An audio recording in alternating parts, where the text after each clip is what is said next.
अमरावती लोकसभेच्या दर्यापूर विधानसभा क्षेत्रात काल मतदान पार पडले।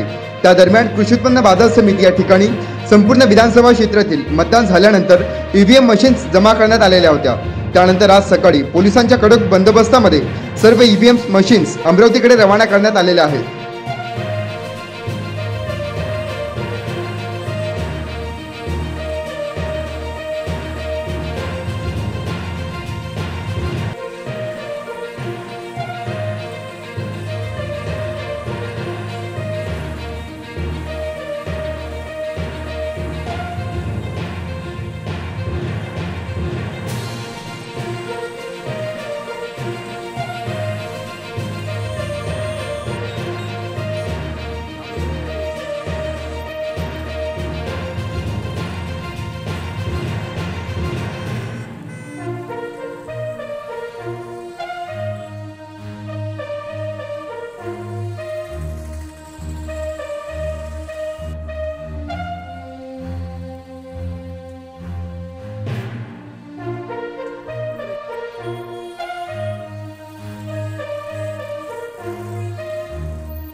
अशाच वेगवान घडामोडी पाहण्यासाठी आमच्या जनविकास न्यूज चॅनलला आताच सबस्क्राइब करा आणि रहा रोज अपडेट।